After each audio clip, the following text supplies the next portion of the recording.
Chapter start किया हुआ है फंडामेंटल, ठीक है। उसके अंदर मैंने आपको अलग अलग बहुत सारे टॉपिक करा दिए हैं। अभी लास्ट लेक्चर में मैंने आपको इंटरेस्ट ऑन कैपिटल का टॉपिक कराया था, ठीक है। इंटरेस्ट ऑन कैपिटल के बाद जो लास्ट लेक्चर एक और भेजा उसमें कैलकुलेशन ऑफ कैपिटल रेशियो। अब जो मैं आपको एक टॉपिक स्टार्ट कर रही हूँ, इम्पॉर्टेंट टॉपिक है, ध्यान से समझना है आपने बहुत ज्यादा, ठीक है। देखना बच्चे ध्यान से जो क्या बता रही हूँ मैं आपको। पता है इस चैप्टर में अभी मैं आपको टॉपिक का नाम भी नहीं बता रही क्या टॉपिक है, समझो क्या प्रॉब्लम आई है कि ये टॉपिक सामने आया है। आपको पता है हमने इस चैप्टर में एक अकाउंट बनाया है, profit and loss appropriation account, profit and loss appropriation account बनाया है, और सेकंड बनाया है पार्टनर्स कैपिटल अकाउंट। बनाया हमने पार्टनर्स कैपिटल अकाउंट,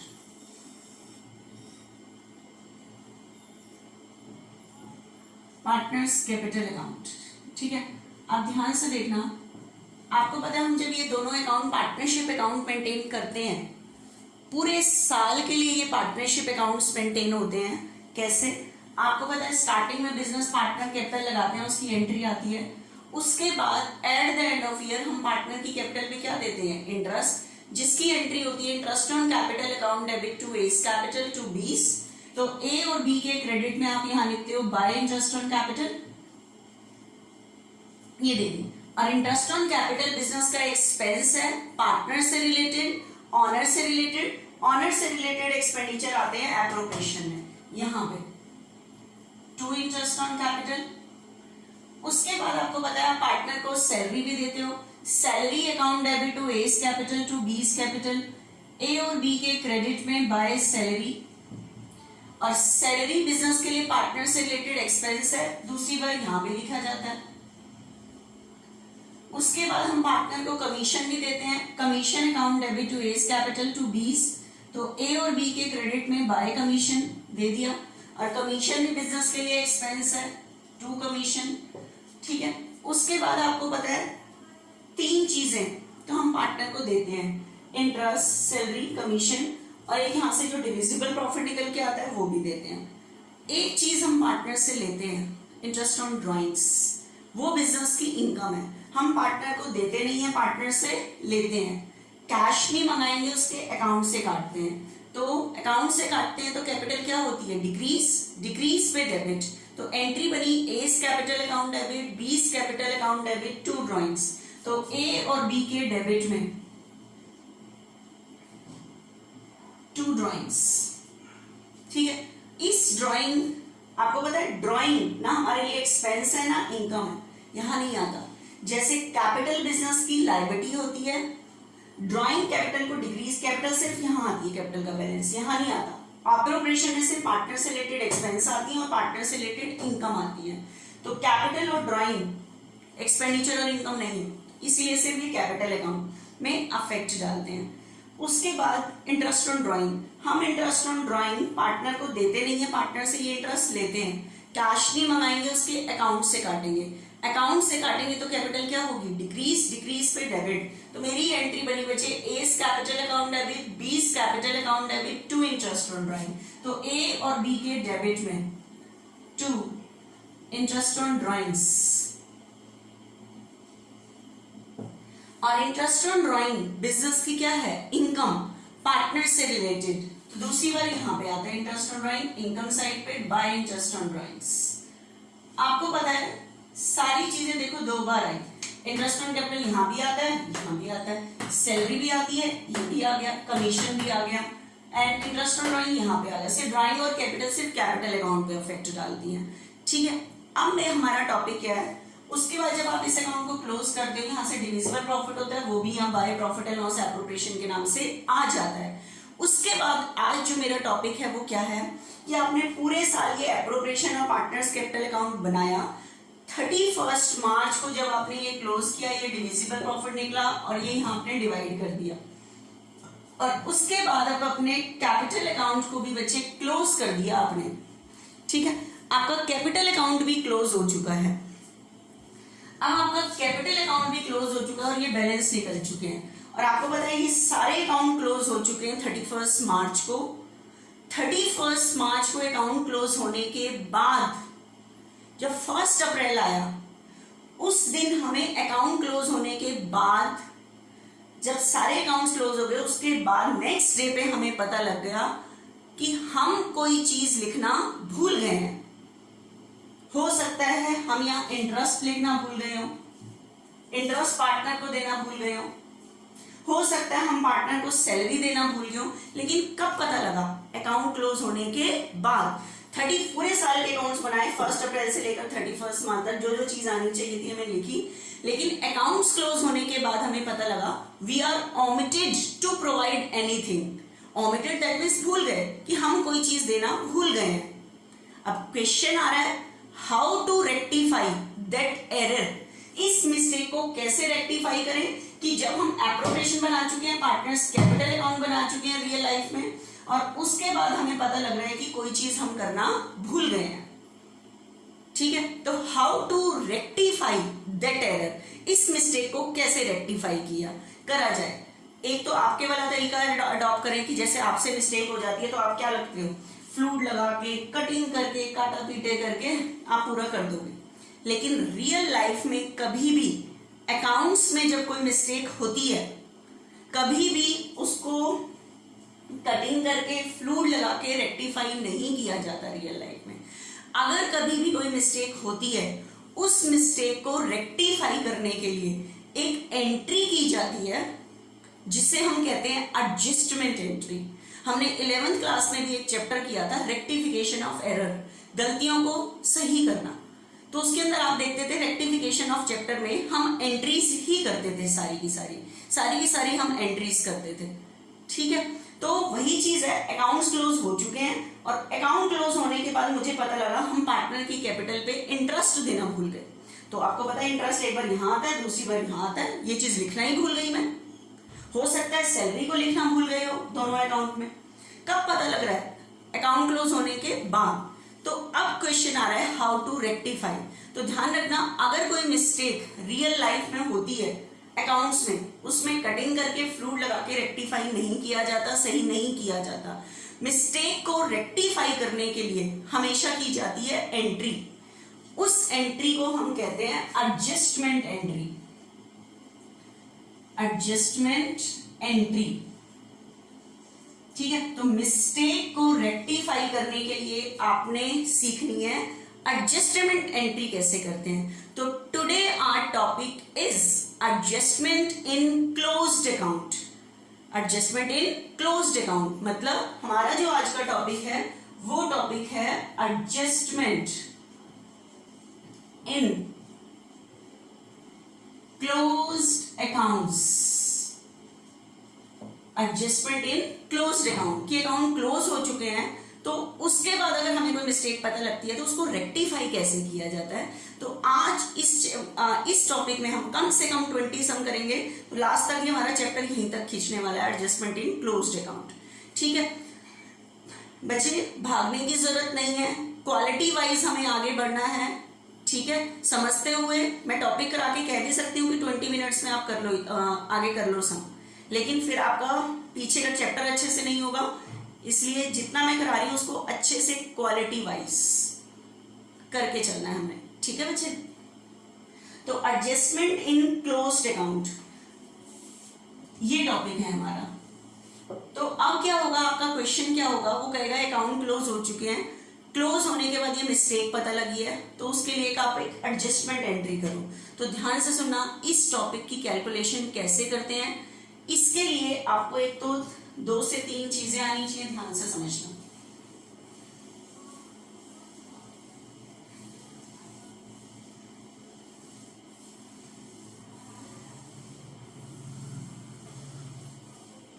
अब सुनो ध्यान से, आपको कुछ वर्ड बता रही हूं मैं, उसके लिए एक बार ध्यान से सुनना। आप सबको पता है कैपिटल का कौन सा बैलेंस होता है, क्रेडिट, इंक्रीज पे क्रेडिट, डिक्रीज पे डेबिट। ठीक है, उसके बाद मैंने एक चीज बताई थी आपको, हम पार्टनर को कोई भी चीज कैश पे नहीं करते। अगर हमें पार्टनर को कुछ भी पे करना होता है, ध्यान से सुनना मेरी बात को, अगर हमें पार्टनर को कुछ भी पे करना होता है, हमें पार्टनर को कुछ भी पे करना होता है, हम पार्टनर को कैश पे नहीं करते, उसके अकाउंट में डालते हैं। कौन से अकाउंट में डालते हैं? कैपिटल अकाउंट में डालते हैं। कैपिटल अकाउंट में अगर हम कोई चीज डालते हैं तो कैपिटल क्या होती है? इंक्रीज। कैपिटल क्या होती है? इंक्रीज। और इंक्रीज पे क्रेडिट। अब ध्यान से सुना, अगर मुझे पार्टनर को कुछ भी पे करना है, हम उसे कैश नहीं देते, उसके अकाउंट में डालते हैं, कैपिटल अकाउंट में। कैपिटल अकाउंट में अगर कोई चीज डालते हैं तो कैपिटल क्या होती है? इंक्रीज। इंक्रीज पे क्रेडिट। इसका मतलब मुझे पार्टनर को अगर कुछ भी पे करना है तो मैं उसकी कैपिटल को क्रेडिट करते हैं, उसकी कैपिटल को क्या करते हैं? क्रेडिट। मतलब पे करने के लिए कैपिटल क्रेडिट होती है, ध्यान रखना। पेबल के लिए अगर मुझे पार्टनर को कुछ भी पे करना है, पेबल करना है, तो उसके लिए कैपिटल क्रेडिट होती है, ठीक है। अब ध्यान से सुना नेक्स्ट, अगर मुझे पार्टनर से कोई भी चीज लेनी है, हम पार्टनर से कैश नहीं मंगाते, उसके अकाउंट से काटते हैं। अगर मुझे पार्टनर से कुछ भी रिसीव करना है, हम पार्टनर से कैश नहीं मंगाते, उसके अकाउंट से काटते हैं। कौन से अकाउंट से काटते हैं? कैपिटल अकाउंट से काटते हैं। कैपिटल अकाउंट से अगर काटते हैं तो उसकी कैपिटल क्या होती है? डिक्रीज। डिक्रीज पे डेबिट। इसका मतलब मुझे पार्टनर से अगर कुछ रिसीव करना है तो मैं उसकी कैपिटल को क्या करते हैं? डेबिट।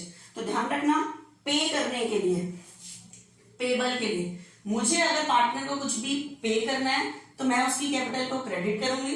अगर मुझे पार्टनर से कुछ रिसीव करना है तो मैं उसकी कैपिटल को क्या करूंगी? डेबिट। तो ध्यान रखना, पे करने के लिए कैपिटल को क्रेडिट, रिसीव करने के लिए कैपिटल को डेबिट, ठीक है। ये चीज ध्यान रखना नेक्स्ट टॉपिक के लिए थोड़ी। अब सुनो ध्यान से, अब मैं आपको एक एग्जाम्पल दे रही हूं कि बहुत सारे एग्जाम्पल आएंगे, आपको मैं एक एक एग्जाम्पल के बाद सम स्टार्ट कराऊंगी, उसके अकॉर्डिंग आपने सॉल्व करना है।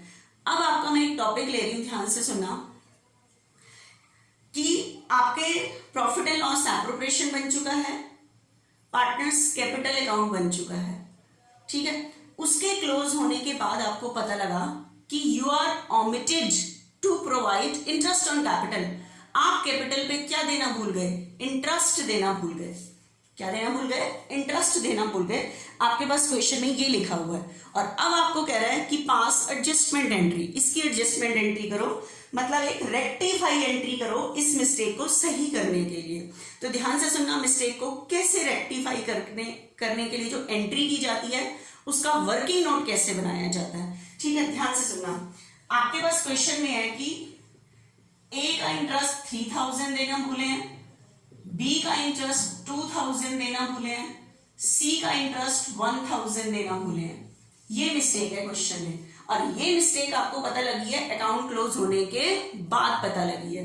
अब ध्यान से सुनो, तो डायरेक्ट एंट्री नहीं कर सकते, एंट्री करने के लिए कुछ आपको कैलकुलेशन करनी पड़ेगी, उसके अकॉर्डिंग ही आप एंट्री कर पाओगे। अब बताओ, अगर कोई भी मिस्टेक हुई है, आपने इस चैप्टर में कितने अकाउंट बनाए हैं? 2, profit and loss appropriation account and partners capital account.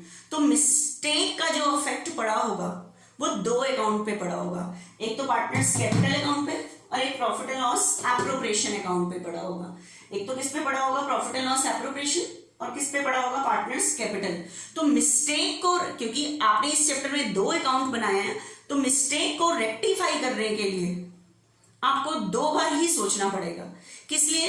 क्योंकि 2 अकाउंट बनाए तो मिस्टेक का इफेक्ट कितने अकाउंट पे पड़ेगा? पार्टनर्स कैपिटल पे भी पड़ा होगा और प्रॉफिट एंड लॉस एप्रोप्रिएशन पे भी पड़ा होगा। अब आप उनको तो खोल नहीं सकते दोबारा। मिस्टेक को रेक्टिफाई करने के लिए आपने एडजस्टमेंट एंट्री करनी है, क्वेश्चन में ये कहा है, ठीक है। तो रेक्टिफाई करने के लिए आपको 2 बार सोचना है। 2 बार क्यों सोचना है? क्योंकि मिस्टेक का 2 अकाउंट पे ये इफेक्ट पड़ा होगा, पार्टनर्स कैपिटल अकाउंट पे, profit and loss appropriation account, profit and loss appropriation account पे। तो ध्यान से सुनना, मिस्टेक को रेक्टिफाई करने के लिए आपको 2 बार सोचना है। पहले तो पार्टनर्स कैपिटल अकाउंट के अकॉर्डिंग सोचना है, फिर सोचना है प्रॉफिट एंड लॉस एप्रोप्रिएशन के अकॉर्डिंग कि मिस्टेक का क्या इफेक्ट पड़ा होगा, कि इस मिस्टेक की वजह से जो अकाउंट है उन पे क्या इफेक्ट पड़ेगा, उसकी रेक्टिफाई करने के लिए हमें क्या करना पड़ेगा। ठीक है, तो अब ध्यान से सुनना, एडजस्टमेंट एंट्री करने के लिए आपको बनानी पड़ती है एक टेबल, जिसे हम कहते हैं टेबल शोइंग एडजस्टमेंट। ये टोटल का कॉलम है, A, B, C and total. Table showing adjustment मतलब एक तरह से समझ लो कि एडजस्टमेंट एंट्री करने के लिए एक वर्किंग नोट है ये। ठीक है, अब ध्यान से सुनना, मिस्टेक को रेक्टिफाई करने के लिए आपको 2 बार सोचना पड़ेगा, क्योंकि हमने इस चैप्टर में 2 अकाउंट बनाए हैं, तो मिस्टेक को रेक्टिफाई करने के लिए आपको 2 बार ही सोचना पड़ेगा। अब आप कहोगे पहले कौन से अकाउंट के अकॉर्डिंग सोचें, पहले प्रॉफिट एंड लॉस एप्रोप्रिएशन के अकॉर्डिंग नहीं सोचना, पार्टनर्स कैपिटल अकाउंट के अकॉर्डिंग सोचना है। तो अब ध्यान से सुनो, पहले मैं कैपिटल अकाउंट के अकॉर्डिंग सोचती हूँ। बताओ मिस्टेक क्या हुई है, ए को हम इंटरेस्ट देना भूले 3, बी को इंटरेस्ट देना भूले 2, सी को इंटरेस्ट देना भूले 1। तो अब मुझे बताओ कैपिटल अकाउंट के अकॉर्डिंग सोचो कि आप पार्टनर को इंटरेस्ट देना भूल गए थे। ठीक है, तो आप बताओ इंटरेस्ट ऑन कैपिटल आप पार्टनर को कैपिटल अकाउंट में पे करते हो या उससे रिसीव करते हो। तो आप उसको पे ही करते हो, मतलब देते हो, तो इसका मतलब आप पे करना भूल गए, देना भूल गए। तो आप पहले दे दो, पहले सोचो कि कैपिटल अकाउंट में ये जो मिस्टेक है, जो जिस चीज की मिस्टेक हुई है वो चीज हम कैपिटल अकाउंट में पार्टनर को देते हैं या पार्टनर से लेते हैं। तो इंटरेस्ट ऑन कैपिटल हम पार्टनर से लेते नहीं है, पार्टनर को पे करते हैं, पार्टनर को देते हैं। तो हम कैपिटल अकाउंट में ये चीज देना भूल गए तो पहले दे दो, आपकी मिस्टेक हो गई है। तो आप लिखो इंटरेस्ट ऑन कैपिटल। बताओ ए को कितना देना भूले 3, बी को कितना देना भूले 2, सी को कितना देना भूले 1, तो टोटल कितना देना भूले 6। अब मुझे बताओ ये वाली अमाउंट हम पार्टनर से रिसीव करते हैं या पार्टनर को पे करते हैं। कैपिटल अकाउंट में हम ये पे करते हैं, तो इसलिए इसके आगे ये डबल लाइन मैंने क्यों खींची कि मिस्टेक का 2 अकाउंट पे इफेक्ट पड़ेगा, तो मैंने एक अकाउंट के अकॉर्डिंग मिस्टेक को रेक्टिफाई करने के लिए सोच लिया। ठीक है, अब दूसरी बार एक बार और सोचूंगी, वो प्रॉफिट एंड लॉस एप्रोप्रिएशन के अकॉर्डिंग। तो इंटरेस्ट ऑन कैपिटल हम पार्टनर को पे करते हैं, तो इसलिए मैं इसके आगे लिख रही हूं टोटल अमाउंट पेबल।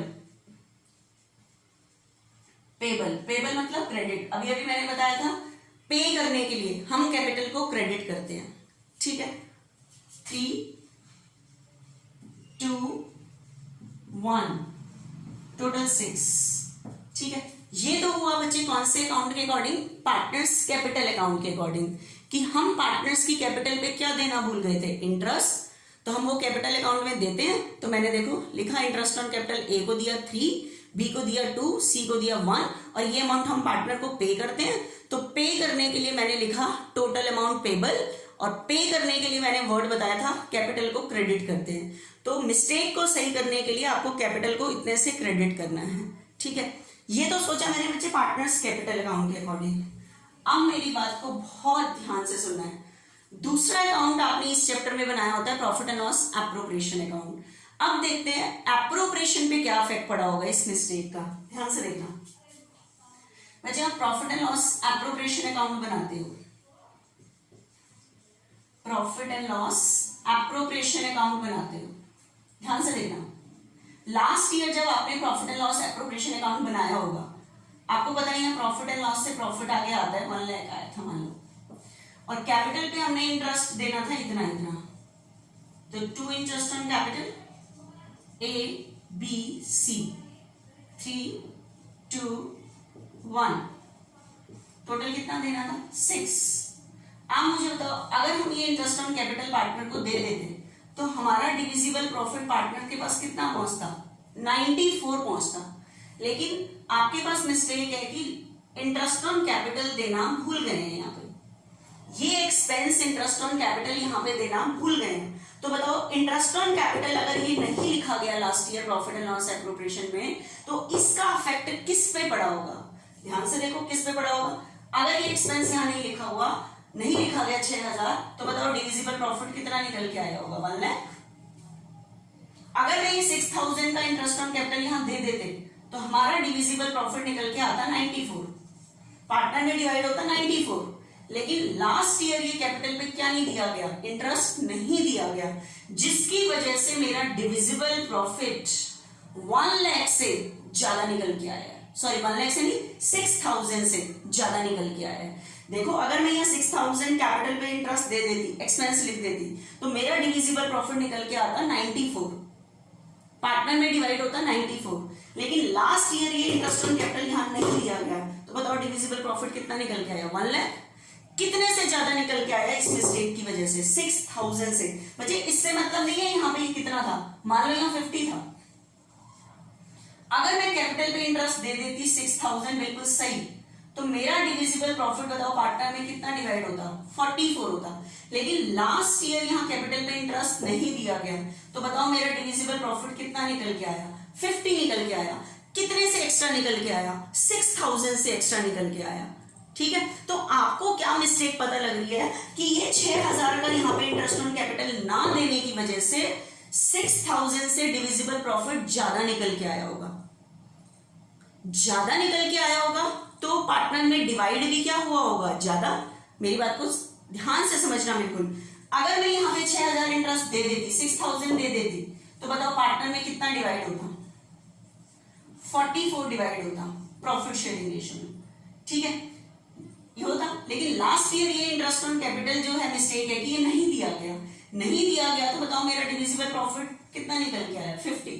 मतलब अगर सही सही सम होता, कैपिटल पे इंटरेस्ट दिया जाता, तो डिविजिबल प्रॉफिट पार्टनर्स के पास पहुंचता 44, लेकिन इंटरेस्ट ऑन कैपिटल ना देने की वजह से डिविजिबल प्रॉफिट कितने से फालतू निकल के आया, 6000 से। तो मिस्टेक कितने की है, सिर्फ 6000 की है, तो डिविजिबल प्रॉफिट 6000 से फालतू निकल के आया होगा। आप बताओ यहाँ का डिविजिबल प्रॉफिट फालतू निकल के आया होगा, तो यहाँ वाला डिविजिबल प्रॉफिट किस में डिवाइड होता है, पार्टनर में, और किस में रेशियो में डिवाइड होता है, प्रॉफिट शेयरिंग रेशियो में। तो मिस्टेक क्या पता लग रही है आपके कि यहाँ पे 6000 का इंटरेस्ट ना देने की वजह से 6000 से डिविजिबल प्रॉफिट पार्टनर में फालतू डिस्ट्रीब्यूट हो गया है। क्या डिस्ट्रीब्यूट हो गया है, फालतू डिस्ट्रीब्यूट हो गया है। तो मतलब जितने रुपए की मिस्टेक होती है ना, उतना ही डिविजिबल प्रॉफिट पे इफेक्ट पड़ा हुआ होता है। तो 6000 से डिविजिबल प्रॉफिट पार्टनर में एक्स्ट्रा डिवाइड हुआ है। तो अब बताओ मिस्टेक को रेक्टिफाई करने के लिए क्या करोगे। आपको पता लग रहा है कि लास्ट ईयर एप्रोप्रिएशन में ये इंटरेस्ट ना देने की वजह से पार्टनर डिविजिबल प्रॉफिट ये फालतू निकल के आया होगा। कितने से, 6000 से। 6000 से फालतू निकल के आया होगा, तो पार्टनर में डिवाइड भी क्या हो गया होगा, प्रॉफिट शेयरिंग रेशियो में फालतू डिवाइड हो गया होगा। तो अब मैं मिस्टेक को रेक्टिफाई करने के लिए क्या करूं, तो 6000 का जो डिविजिबल प्रॉफिट फालतू डिवाइड हो गया है, तो मैं वो पार्टनर से क्या ले लूं, वापस ले लूं। ठीक है, तो कैपिटल अकाउंट के अकॉर्डिंग हम इंटरेस्ट देना भूले थे, तो मैंने पे कर दिया। लेकिन इस मिस्टेक का प्रॉफिट एंड लॉस एप्रोप्रिएशन पे क्या इफेक्ट पड़ा है, इंटरेस्ट ऑन कैपिटल ना लिखने की वजह से डिविजिबल प्रॉफिट फालतू निकल के आया। डिविजिबल प्रॉफिट उतने से फालतू निकल के आता है जितने की मिस्टेक रही होती है। तो मिस्टेक कितने की है, 6000। तो 6000 से डिविजिबल प्रॉफिट एक्स्ट्रा निकल के आया होगा।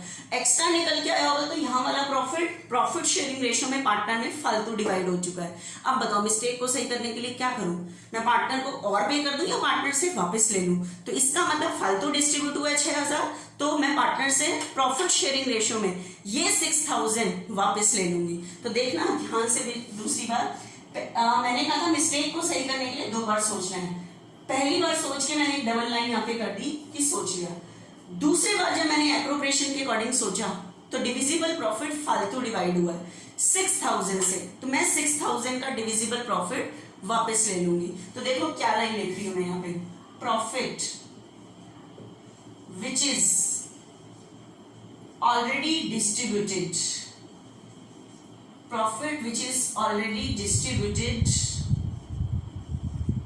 will be taken back जो प्रॉफिट ऑलरेडी क्या हो चुका है, डिस्ट्रीब्यूट हो चुका है, वो हमें वापस लेना है। तो बताओ डिविजिबल प्रॉफिट जिस रेशियो में डिस्ट्रीब्यूट हुआ है उसी रेशियो में हम वापस लेंगे। ठीक है, तो profit which is already distributed will be taken back in the ratio मान लो रेशियो 1:1 है, तो 1:1:1 में ही फालतू डिस्ट्रीब्यूट होगा तो उसी रेशियो में हम वापस लेंगे इन दी रेशियो ऑफ 1:1:1। तो आप बताओ 6000 का डिविजिबल प्रॉफिट फालतू डिस्ट्रीब्यूट हुआ तो मैं उसे वापस ले रही हूँ 1:1:1 में। ठीक है, तो 2 इससे वापस लूंगी, 2 इससे वापस लूंगी, 2 इससे, तो टोटल कितना वापस लेंगे 6। तो मुझे मिस्टेक को सही करने के लिए जब मैंने एप्रोप्रिएशन के अकॉर्डिंग सोचा तो मुझे पार्टनर को 6000 प्रॉफिट शेयरिंग रेशियो में वापस लेने पड़े, क्योंकि इस चैप्टर में आपने बनाया है 2 account, profit and loss appropriation और पार्टनर्स कैपिटल। हर एक चीज 2 बार आ रही होती है, इंटरेस्ट ऑन कैपिटल अकाउंट में भी आता है, एप्रोप्रिएशन में। तो इसलिए मिस्टेक को रेक्टिफाई करने के लिए 2 बार सोचा मैंने, पहले पार्टनर्स कैपिटल अकाउंट के अकॉर्डिंग, फिर प्रॉफिट एंड लॉस एप्रोप्रिएशन के अकॉर्डिंग। ठीक है, सेकेंड टाइम मैंने प्रॉफिट एंड लॉस एप्रोप्रिएशन के अकॉर्डिंग सोचा है। ठीक है, तो अब पहले सोचा पार्टनर्स कैपिटल अकाउंट के अकॉर्डिंग, तो पार्टनर्स कैपिटल अकाउंट में हम इंटरेस्ट देना भूल गए थे तो मैंने लिखा टोटल अमाउंट पेबल। ठीक है, एप्रोप्रिएशन में इस मिस्टेक का क्या इफेक्ट पड़ेगा, अगर आप कोई भी एक्सपेंस नहीं लिखोगे तो डिविजिबल प्रॉफिट फालतू निकल के आएगा। कितने से डिविजिबल प्रॉफिट फालतू निकल के आएगा, जितने का एक्सपेंस आपने नहीं लिखा, मतलब जितने की मिस्टेक है उतने से फालतू निकल के आएगा। तो आपने ये वापस ले लिया। तो अब मुझे बताओ ये 6000 मुझे पार्टनर को पे करने या वापस लेने हैं? वापस लेने हैं। तो इसलिए मैंने इस लाइन के आगे लिखा total amount receivable.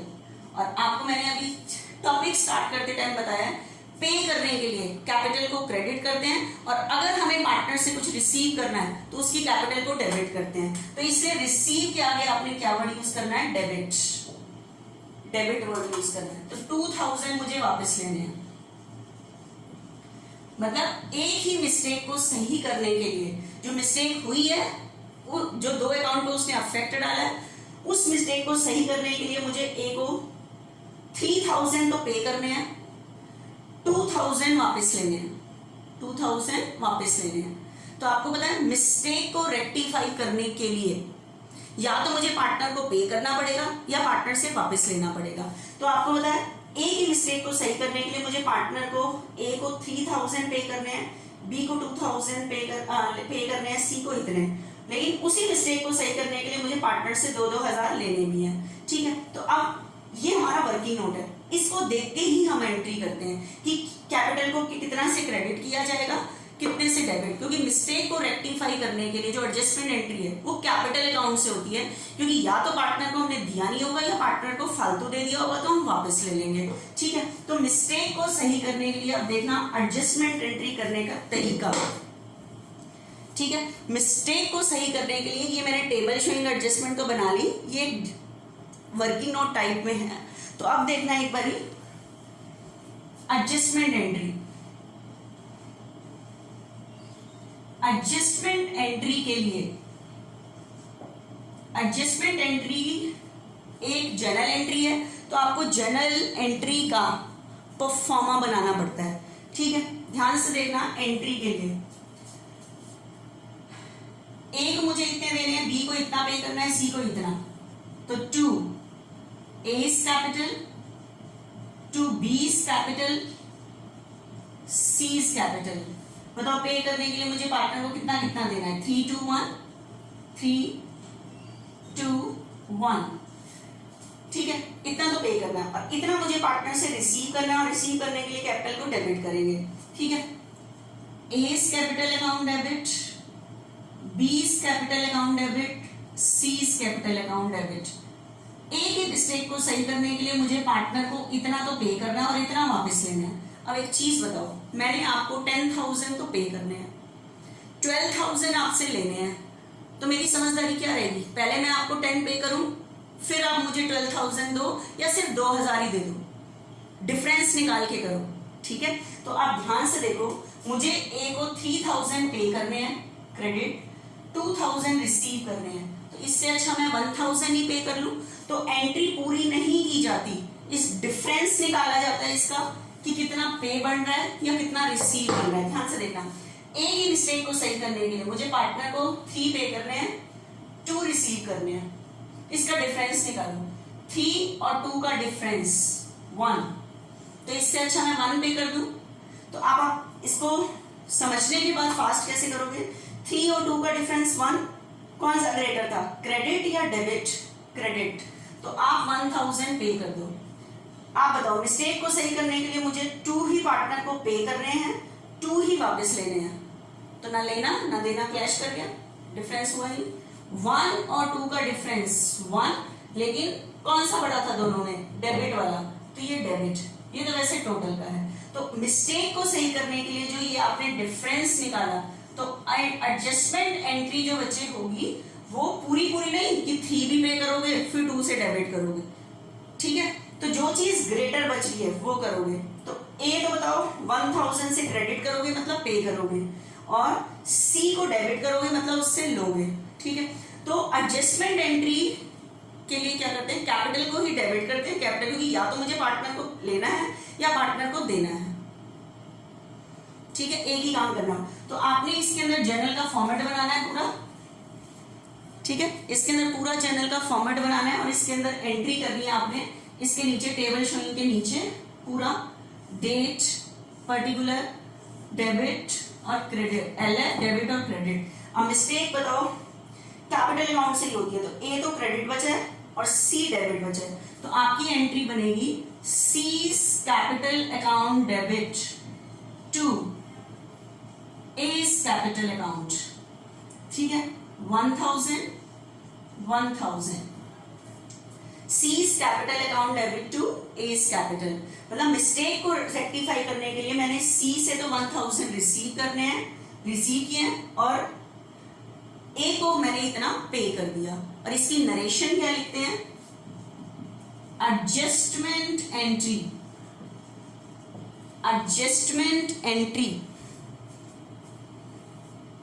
Adjustment entry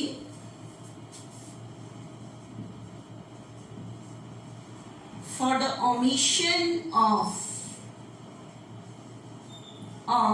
interest on capital। किस चीज की एडजस्टमेंट एंट्री है, omission of interest on capital, interest on capital देना भूल गए थे उसकी एडजस्टमेंट एंट्री है। बच्चों ये जो मैंने टेबल शोइंग आपको बताई, ये लिखने का तरीका थोड़ा बुक से अलग है, तो इसलिए मैंने एक सिंपल वे में बताया ताकि आप एक सोच सको कि क्या चीज मुझे पार्टनर को पे करनी है, क्या चीज पार्टनर से रिसीव करनी है। तो उसकी एक एक इलस्ट्रेशन आपने सॉल्व करनी है, क्योंकि आप बुक से ये लैंग्वेज को क्लैरिफाई नहीं कर पाओगे कि लिखा गया है। तो ये जो मैंने लिखा है आपके सॉल्यूशन जो आएगा वो इसके अकॉर्डिंग आना चाहिए मेरे पास, ठीक है? तो जो भी मैं इलस्ट्रेशन कराऊंगी उसकी इलस्ट्रेशन को जो मैं यहाँ करा रही हूँ वो लिखने का तरीका बिल्कुल समझना है कैसे करा रही हूँ, उसके अकॉर्डिंग सॉल्यूशन करना है आपने, ठीक है? तो पहले ये समझो, ये एज इट इज मैं अभी इसकी इलस्ट्रेशन करा रही हूँ, 3 इलस्ट्रेशन है इसकी, ठीक है? ध्यान से समझना है इसे।